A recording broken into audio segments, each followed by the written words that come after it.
Hello everyone, welcome to the virtual class. So today we are going to meet here for a lesson in English for Standard 8th through the Virtual Training Center of the Municipal Corporation of Greater Mumbai. This is a lesson under the Work from Home sessions and I am your English teacher, Shraddha teacher. So let us talk about what we are going to learn today in today's lesson. The name of the lesson is Vocations. So you can see a person here on the screen for you. He's got a torch in his hand and he's trying to find something. He's trying to look for something. Okay? Let us see one more person here. He is a gardener. What is he doing? He's trying to plant some plants. He's taking care of the plants. Isn't it? And one more person here. He is trying to sell bangles to some women. Okay, he's a bangle seller. Now what are these people doing? They are just doing their jobs, isn't it? So these people are said to be in various vocations, and that is the name of our poem for today. The name of the poem is Vocations. So let us see what the meaning of this word vocation is first, and then we will see who has written this poem, and we will also read and try to understand the meaning of this particular poem.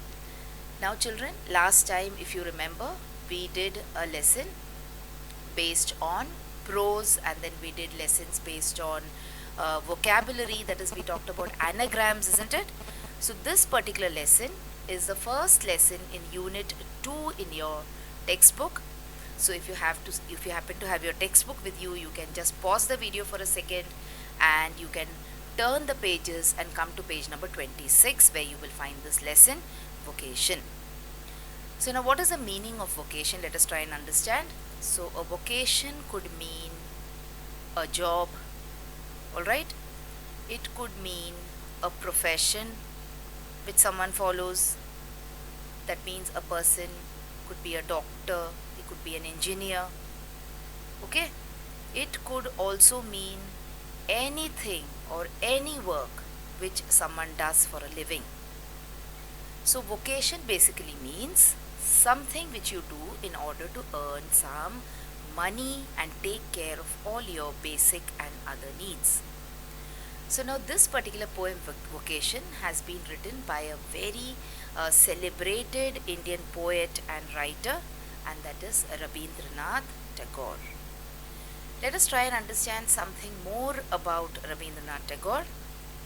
So his first poem, he was a very celebrated Indian writer, okay? Especially during the freedom struggle of India, he has written many poems in order to inspire the movement. So his first poem was called Abhilash, and he is India's first Nobel Prize winner. He won it in the year 1913 for literature, that is for writing. He has written various novels, he has written essays, short stories, travelogues, dramas, songs, etc. And even today you will see there is a lot of influence of Rabindranath Tagore, not only in writing but also in the music, etc. There is a kind of music called as Rabindra Sangeet also, which people follow, especially in the areas of Bengal, Orissa, etc. Okay, so that is what, when we talk about Rabindranath Tagore, he has contributed richly to the tradition, to the history of our country. Now this poem has been written by Rabindranath Tagore, and here he wants to highlight the feelings of a child. So when we read the poem, when we understand the gist of the poem, you will understand that this is a poem about innocence. Okay, it is a poem about how as a child, whatever you see, you want to become. Okay, so let's see what this poem is trying to tell us. Let us read the poem, try to understand it, and at the same time we will also look at some difficult words here. So this is the poem from your textbook. Okay, please come to page number 27 if you have your textbooks with you, and try to follow where I am reading. So when the gong sounds 10 in the morning and I walk to school by our lane. Now remember, in those times there was no electric bells in the schools. There were gongs. Alright, they used to sound the gongs. So what is a gong? Gong is a kind of a flat metal bell. It is not the bell which has got a conical shape, but it is a flat piece of metal which they strike in order to make sound. So every day in the morning at 10 o'clock, when the gong sounds and this child goes to school, what happens? Every day I meet the hawker crying, "Bangles, crystal bangles." So he meets the hawker. Now a hawker is anyone who sells his wares. He doesn't have a pakka shop, you can say, or he doesn't have a permanent place from where he sells his things. He might sell it on a hand cart, or he might move from door to door selling his wares. Alright, so every day he meets the hawker who's crying, "Bangles, crystal bangles." Here crying means calling out, okay? And hawker, like I told you, means is a seller who travels about to sell small things, little things, of course. Now a hawker cannot sell something like a TV or a fridge to you. So you have hawkers who sell vegetables, you have hawkers who sell these small pieces of clothing, etc. There is nothing to hurry him on. There is no road he must take, no place he must go to, no time when he must come home. So the child feels that at 10 in the morning I have to rush to school when I hear the flat metal bell or the gong. But this hawker, he has no hurry. He is in no hurry to reach anywhere. He can go to any road that he wants, but the child has to follow the road which will take him to school, isn't it? He has to go to school. That is a particular place. But for the hawker, he can go to any street, he can roam anywhere. And also, as soon as the school is over, the child has to return back home. But the hawker doesn't have a time where he can come back home. So he is wishful. The child is getting wishful and saying, "Oh my God, I wish I were a hawker." So let's see what he says again further. "I wish I were a hawker, spending my day in the road, crying, 'Bangles, crystal bangles.' When at 4 in the afternoon I come back from school." So he wants to become a hawker, okay? In the first part of the poem, you will see that the little boy, he wants to become a hawker when he grows up. Now at 4, he's coming back home from school, and let's see what happens then. "I can see through the gate that house the gardener digging the ground." He passes by a house, he sees that a gardener is sitting and he is digging away the ground. He does what he likes with his spade. He soils his clothes with dust.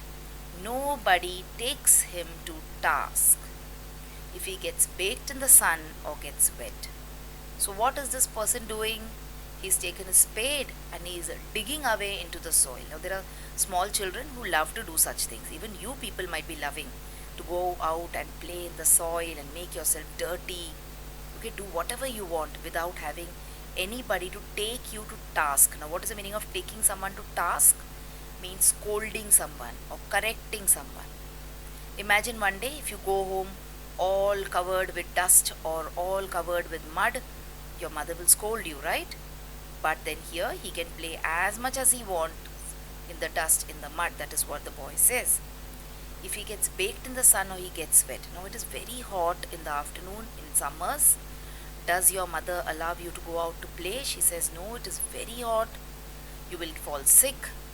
Even during the rainy season, when you want to go out and play in the rain, your parents forbid you from going outside. They do not allow you to go outside in the rain and get wet.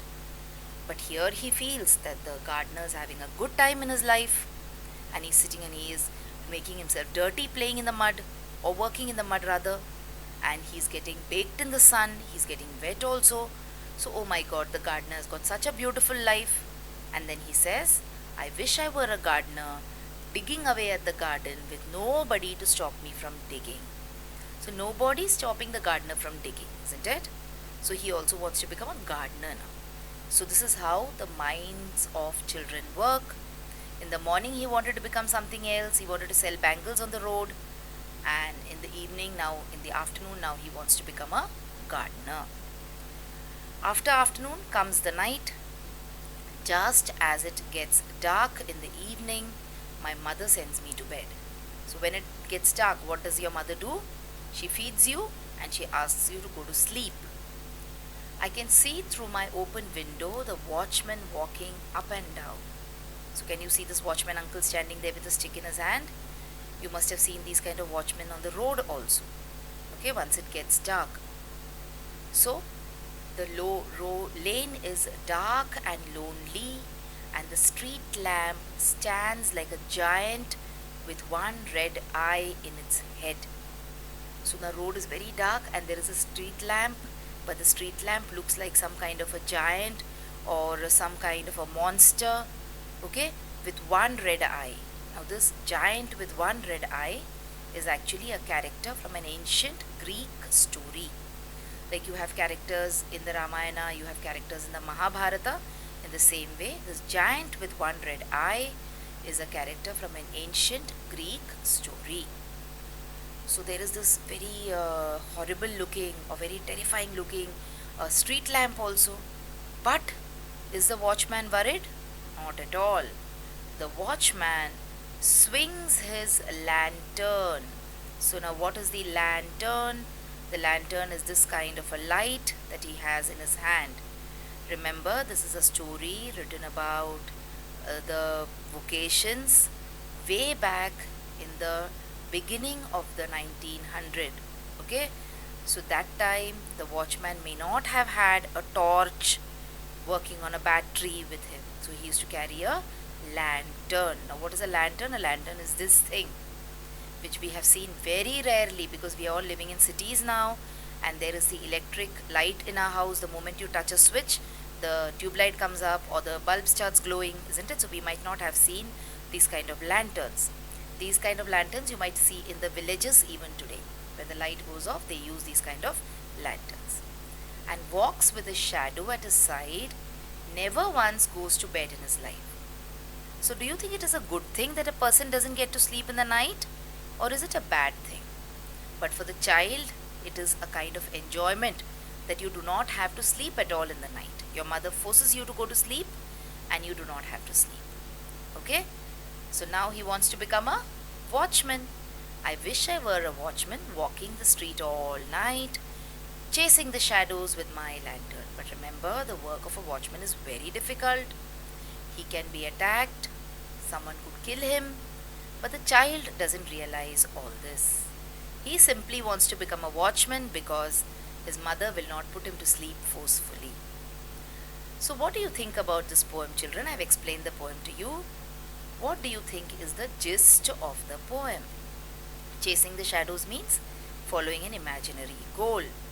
You can never chase a shadow and catch it because a shadow is part of yourself, isn't it? So you cannot, no need to chase a shadow actually. It always goes with you. Okay?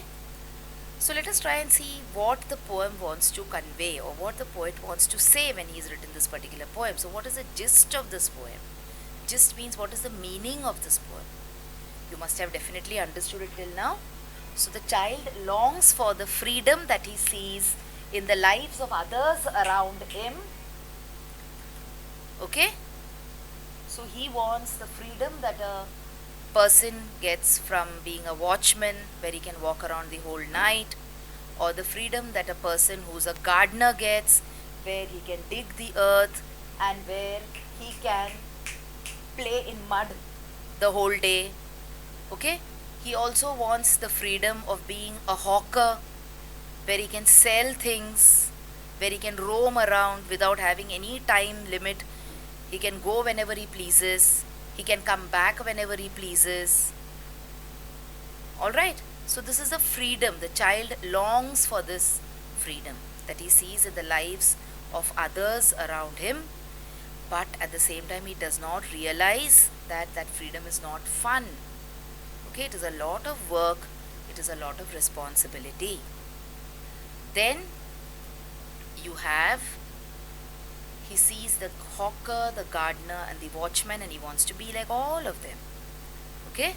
But remember, the work of a hawker is so difficult. Can you imagine walking around the whole day with a load on your head, whether it is during the sun, under the hot sun, in the rain. It is very difficult, isn't it? Even the gardener's life is difficult.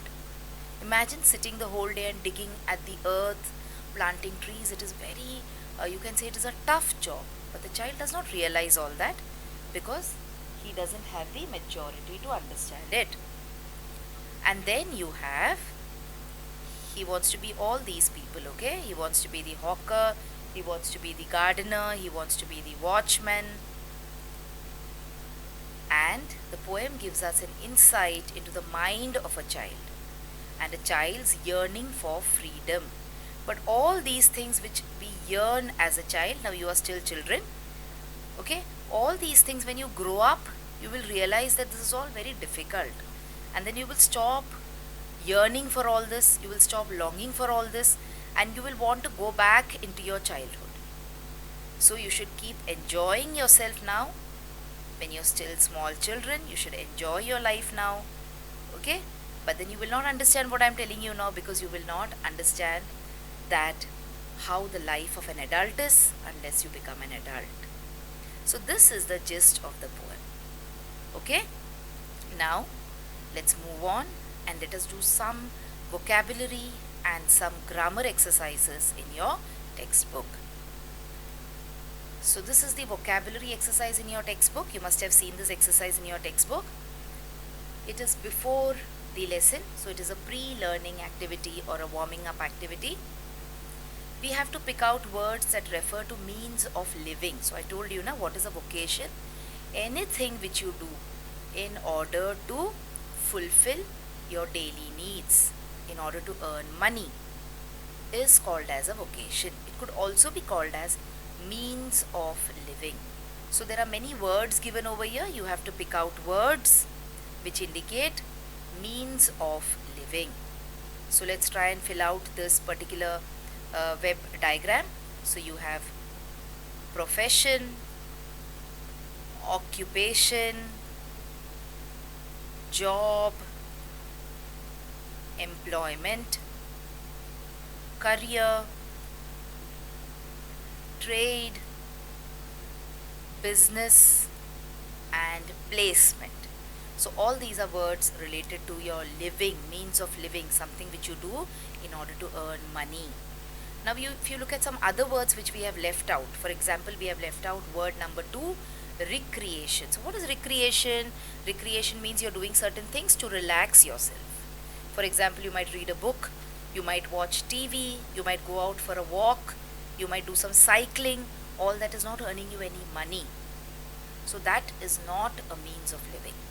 Likewise, pastime is not a means of living, hobby is not a means of living, entertainment is also not a means of living. Okay? So this is a vocabulary exercise we have done about your means of living, and vocation, of course, is the word which the lesson is named after. So this was the vocabulary exercise. Now we have some quick grammar exercises to look at. So they have asked you to pick out words that contain alliteration. Now these are all exercises based on figures of speech. So alliteration is a figure of speech. So what is the meaning of alliteration? We have seen in one of the previous lessons. So let us pick out now some examples of alliteration from the poem. So he does what he likes, with his spade he soils. So here you can see W and W has been repeated. The sound of W, the consonant, has been repeated in the beginning of the word. So this is an example of alliteration. What is alliteration? When the sound of a consonant is repeated in the beginning of a word. Okay? Then you have next example. The street lamp stands like a giant with one red eye. So you see the sound of the letter S has been repeated. The street lamp stands. Next is the watchman swings his lantern and walks. Okay, so the sound of the letter W has been repeated here in watchman and walks. Let's move on and see what is the next figure of speech that they want to tell us about. It is simile. Simile means when there is comparison. So let's see what is the meaning of a simile. The street lamp stands like a giant. Okay, so here when the words like or when the words as are used to compare two things, these are examples of simile. So here the street lamp is compared to a giant with one red eye. Then you have, okay, so this is an example of simile. So the street lamp is compared to a giant. Picking up lines of repetition. What is the meaning of repetition? Very simple figure of speech it is, where you repeat either a line or a word. Okay, so finding out examples of repetition is actually the most easy of all figures of speech. So bangles, crystal bangles. So here the word bangles is repeated twice. There is no road he must take, no place he must go. So I've underlined one word for you, he, which is repeated. Can you see any other word which has been repeated over here? Yes, it is the word no. Alright children, now this is the last example that we will see today. We have to pick up lines that contain the figure of speech onomatopoeia. Onomatopoeia means anything related to sound. Okay, for example, if I say the doorbell rang ding dong. So ding dong is a sound. So this line, the doorbell rang ding dong, is an example of onomatopoeia. Look here, the example. When the gong sounds a 10. So this sentence indicates some kind of sound here. Alright, so it's an example of onomatopoeia. I wish I were a hawker crying bangles, bangles.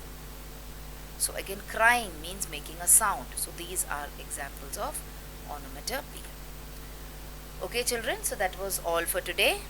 We did the poem Vocation. We read the poem, tried to understand the meaning of the poem, the gist of the poem. We talked a little bit about the poet also, and we did some exercise based on vocabulary and figures of speech. Now we have crossed our limit of the 15-minute slot that we have.